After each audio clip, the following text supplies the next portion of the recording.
Eu, eu entendo a história como circular. Essa é uma lição que eu aprendi com Marx, com Karl Marx.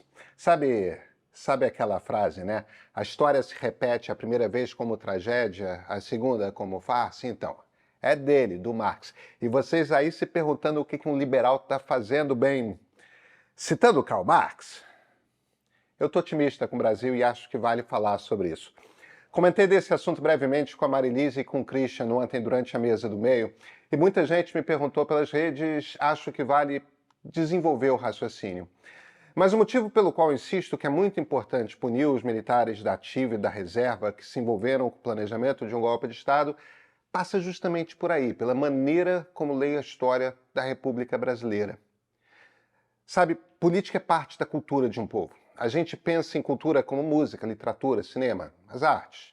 Às vezes pensamos em cultura na forma de culinária, de roupas, até como lendas, as histórias que ouvimos de avós, de pais, cantigas de ninar.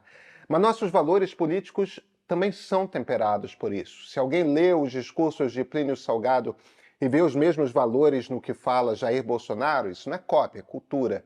São valores repetidos de pai para filho, compartilhados entre vizinhos, entre colegas. Se há semelhanças entre Getúlio e Lula, é a mesma coisa. Isso não é nenhuma questão de esquerda ou de direita. Às vezes Dilma falando lembrava Ernesto Geisel. Porque existem modos de pensar política que são brasileiros. É o jeito pelo qual encaramos certos problemas. Cultura está, sem que a gente se toque muitas vezes, nos caminhos que a imaginação nos leva a soluções. No jeito de pensar, de organizar as ideias. Uma das culturas mais fortes criadas pela República Brasileira é a do envolvimento dos militares, principalmente do Exército, na política. A gente tem uma missão geracional de interromper esse processo. Mas essa não é uma missão porque a escolhemos, é uma missão porque a oportunidade existe e dá para percebê-la quando enxergamos a história dos últimos 150 anos pelos ciclos que ela apresenta. Quem vê, quem enxergar isso, vem comigo. Esse mês faz 5 anos que o Meio começou a oferecer a sua assinatura premium. Nos primeiros anos a gente dizia que era mais barato do que 2 chopes. Pois é, hoje os R$ 9,90 pau pagam um chopp. Isso quer dizer que em breve a gente vai ter de aumentar o valor da nossa assinatura. Então fica a dica, tá? Assina o Meio Premium. Se for no plano anual, além de pagar 10 e levar 12 meses, ainda garante mais um ano sem ajuste. Aproveita. Eu sou Pedro Doria, editor do Meio. Esse é o ponto de partida.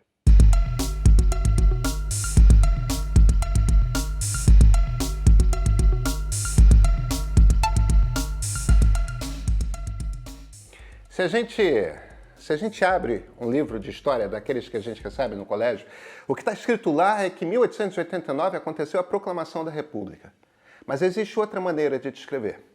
Em 1889, um marechal, ou seja, um general 5 estrelas, eles nem existem mais, derrubou o governo do premier Visconde do Ouro Preto.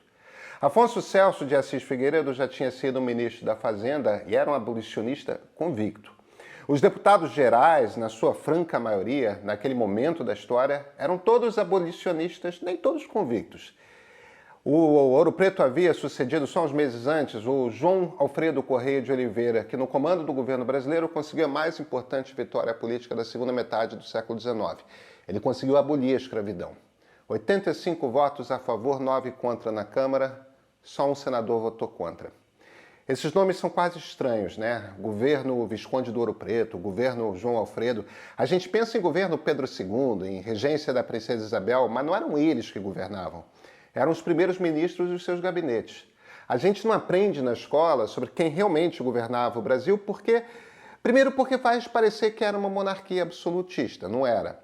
Depois porque apaga governantes importantes que o início da República quis mesmo esquecer.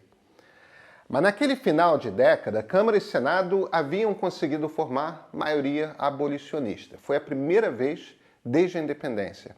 Lei para fazer a abolição teve várias, nunca passavam.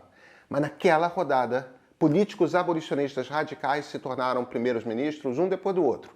E o resultado foi primeiro a Lei Áurea. Depois, com o Ouro Preto, um intenso debate para integrar na sociedade quem havia sido escravizado. Não deu. Veio um golpe militar que se disfarçou de republicano. O exército brasileiro já se ressentia de não ter acesso ao poder, de estar afastado demais do poder. A imprensa chamava os constantes choques entre governo e oficiais das Forças Armadas, que estavam ocorrendo direto por aqueles anos, de a questão militar. Pois bem, juntou-se à vontade política dos fazendeiros de Minas e de São Paulo, que se sentiam prejudicados pela abolição, assustados com o que vinha, com a vontade de poder dos militares. E aí se derrubou a monarquia, se fez a república. Esse gosto de poder os militares nunca perderam. No momento em que os civis se desentenderam, ali em 1910, o Marechal Hermes da Fonseca, sobrinho de Deodoro, se elegeu presidente. Foi um governo autoritário, mas eleito pelo voto.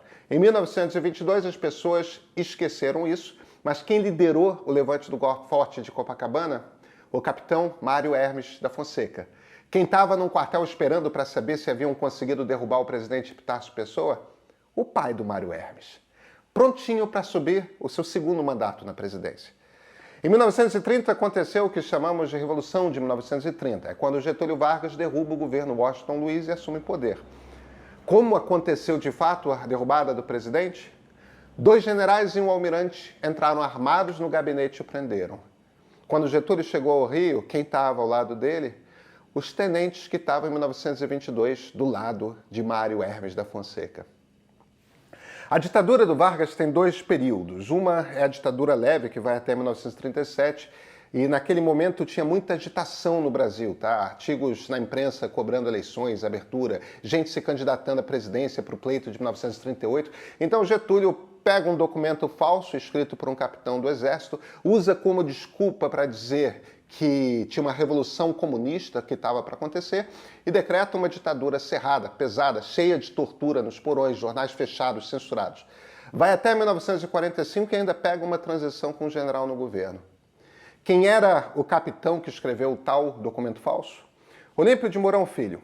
Quem é o general que põe os tanques na rua em 31 de março de 1964 porque diz ter perigo de revolução comunista no Brasil? Olímpio de Mourão Filho. A ditadura militar teve um período mais leve e depois um mais pesado. No momento em que políticos estavam começando a se mexer, em que os jornais cobravam democracia, em que as pessoas no Rio e São Paulo estavam indo para as ruas cobrar liberdade, naquele momento a ditadura se fechou, o AI-5. Ditadura pesada, cheia de tortura nos porões, jornais fechados, censurados, vai até 1985. Vocês percebem que os ciclos históricos estão acontecendo aí, né? A história pulsando em repetições aparentes, no mesmo ritmo. O que está acontecendo é mágica? Não, é cultura. Cultura política. Quando de alguma forma nós percebemos a sociedade desorganizada, a tensão social aparecendo de uma maneira mais aguda, os governos sem capacidade de reimplantar a ordem, para muitos brasileiros a solução é a militar. Os militares implantam a ordem. Em 1889, aquela foi uma solução nova, foi uma coisa inventada. Mas para a parte da elite brasileira, havia sensação de desordem, de desorganização, porque tinha mesmo. A economia tinha de ser reorganizada a partir do final da possibilidade de mão de obra escrava. A ideia de o Estado se envolvendo na reintegração daquelas pessoas na vida econômica causava pânico em muita gente. Uma sensação de desordem existia nos anos anteriores a 1930 também. Uma sensação de que o governo não dava conta de resolver as coisas.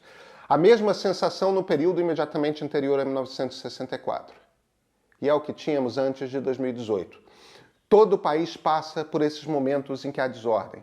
No Brasil, a gente introjetou, ou parte da sociedade introjetou, a ideia de que o exército traz ordem. Não traz, traz autoritarismo, traz o rompimento da ordem legal. Mas quando a gente pega esses picos de desordem, bate em alguns brasileiros a vontade de militares intervindo no poder.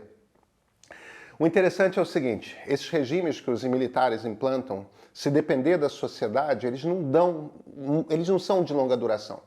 Deodoro e Floriano não ficaram 5 anos no poder. O movimento para botar Vargas para fora começou em 32 e estava muito intenso em 37. Assim como a pressão pelo fim da ditadura estava muito forte em 68. E convenhamos, o fora Bolsonaro já vinha desde a pandemia. Nessas horas, os autoritários se desesperam. Floriano matou gente que não acaba mais, mas não teve apoio para ficar. Vargas mandou o exército cercar o Congresso Nacional e deu um segundo golpe. Os generais deram o segundo golpe e mandaram prender muita gente. E agora sabemos, com um crescente número de detalhes, um golpe de Estado foi planejado, incluindo o envolvimento de militares nesse governo Bolsonaro. Percebem como o ritmo da história se repete? Marx não inventou esse jeito de enxergar a história. Antes dele veio outro filósofo alemão, Georg Hegel. O Hegel entendia que ideias e acontecimentos se sucedem num padrão de tese, antítese e síntese.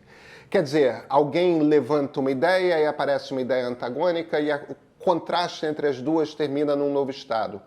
É esse ciclo brasileiro de democracia militares. Quando Marx chega e diz que a primeira vez que a história acontece é como tragédia, a segunda como farsa, o que ele está sugerindo um pouco é que a coisa vai ficando aguada.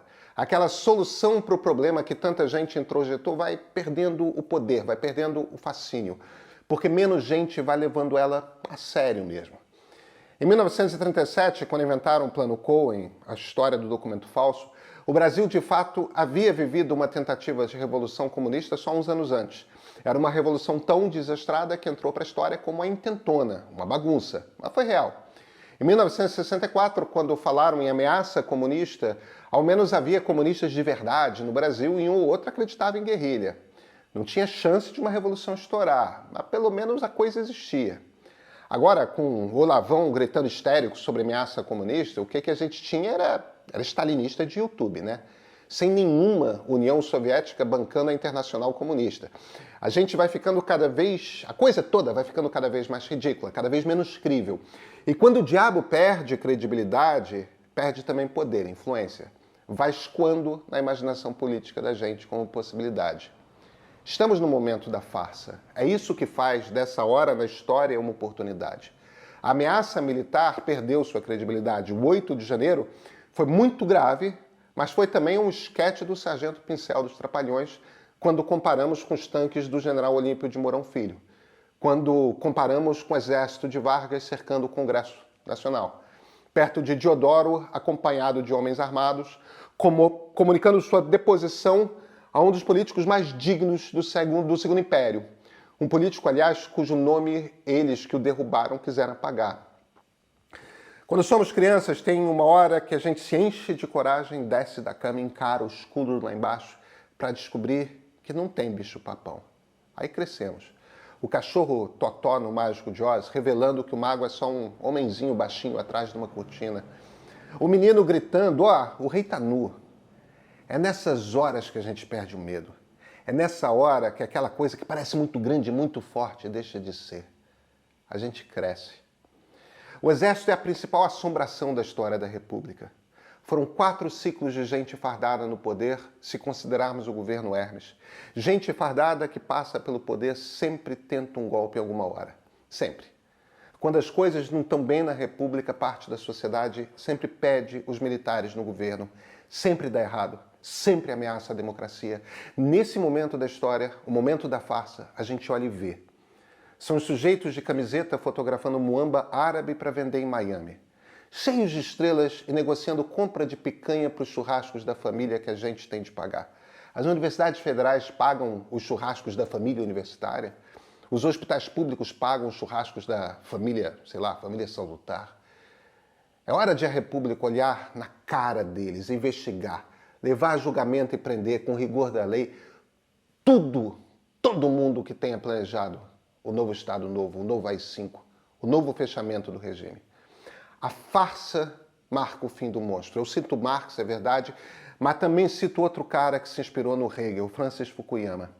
O melhor regime que criamos é esse da democracia liberal. Vale demais lutar por ele, garantir ele para o futuro.